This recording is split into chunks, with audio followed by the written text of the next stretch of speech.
Scientology. Aleister Crowley, it's amazing because L. Ron Hubbard, the guy who founded Scientology, he was actually a really big fan of Aleister Crowley, and he actually saw himself when Aleister Crowley died as being almost the reincarnation of Aleister Crowley. And I've had to, through my Bible studies, read Scientology books because we were studying with people in regards to that. And what I found out is that there are so much Aleister Crowley teachings hidden within the depths of Scientology. And as you work your way up in Scientology, you slowly get closer to the truth of it. And I've obtained some of these documents from the OT8, which is some of their highest levels, and it is virtually Aleister Crowley's doctrine. And Scientology is just a hidden form of the occult, really. And the amazing thing is, who are the key people that join Scientology? Yes, stars. Rock stars, music stars, actors, all those people of the entertainment industry. Are you seeing how 2 and 2 is equaling 4? And as you can see, from everything that's happened from Aleister Crowley and the music industry and stuff like that, going from this peace-loving group of hippies running around trying to stop wars in the 60s, now what do we have?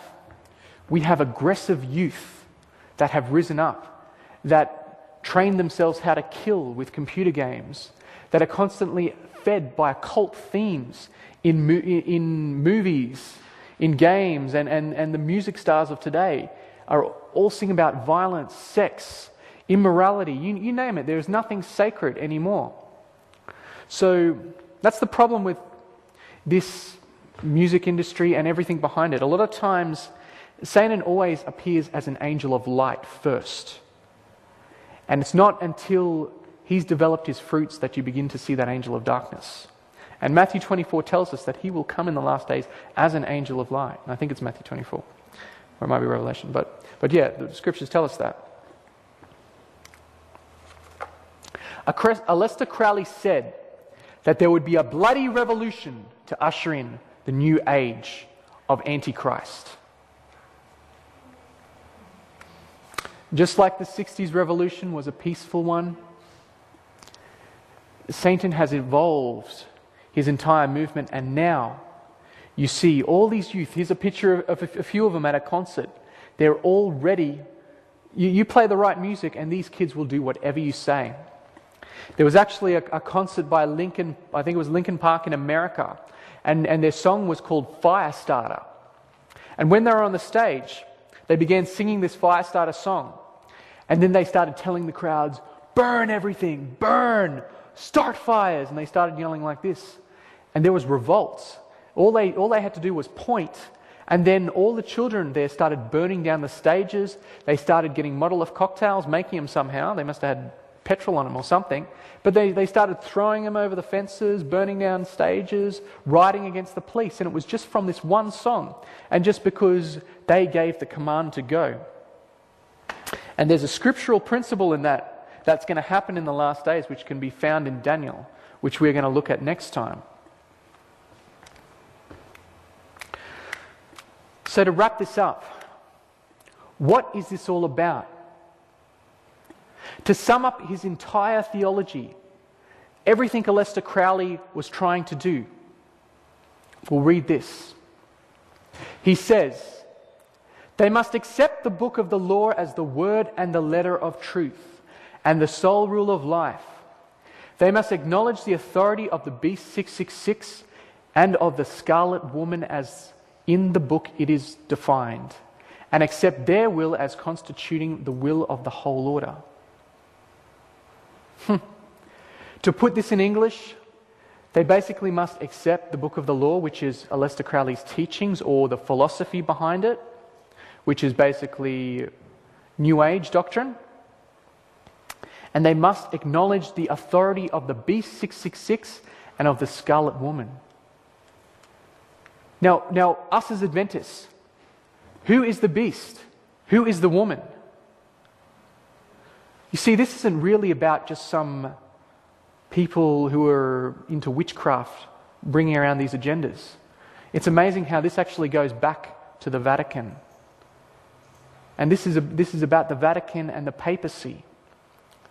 These people know what the last conflict's going to be about, just as much as we as a people have been given it through the testimonies of Ellen White and through the Bible. He goes on to say, they must accept the crowned and conquering child, which is Lucifer, as the Lord of the Aeon, and exert themselves to establish his reign upon earth. That's what this is all about. It is about the age-old conflict of good and evil between Christ and Satan. The Rolling Stones sum it up in a very nice way. They say, I believe we're moving towards a new age in ideas and events. Astrologically, we are at the end of the age called the Pisces age. At the beginning of the age, people like Christ were born. We're soon to begin the age of Aquarius, in which events as important as those at the beginning of Pisces are likely to occur. There is a young revolution in thought and manner about to take place. Now, it's very interesting. I'm not setting any times here or saying anything's going to happen then anyway, but all through the whole 60s movement and through music throughout time, they've always started singing about the age of Aquarius, and you've heard that song, This is the Age of Aquarius, etc., etc. I won't sing it. But they sing about this age of Aquarius coming. And in all occult and New Age circles, this age of Aquarius, even back in those days, they knew that it was starting sometime after 2012. So, and I'm not saying that, like I said, that anything's going to happen then, but I'm just showing you what they believe and the fact that they believe we're moving closer and closer to major events unfolding. And so it just gives us a chance to reflect on ourselves. And even to put all this aside and reflect on ourselves and just say to ourselves, Lord, is there anything in my life that I am holding back from you? Do I have any idols? Whether it be food, clothes, whether it be music, movies. Is there anything that you know in your heart that you have that could be separating you from God? And as we go into our next topic next time, I just want you to think about this and maybe even pray about it and ask the Lord to reveal anything that you may have in your homes so that you can begin to clean up your life. Because Jesus is coming soon, my friends, and every day we are moving closer and closer to that event. And we just need to be ready. So if I can leave anything with you tonight, it's just pray to the Lord and just ask Him to direct your life. And if there is anything that you have that may be holding you back from Him, to surrender it to Him today. Because He died on the cross for you and me. He prayed that prayer in Gethsemane, where the very drops of blood poured out of His forehead. And that was for you and for me. So what can you and me give Jesus today? I leave that up to you to decide. Amen.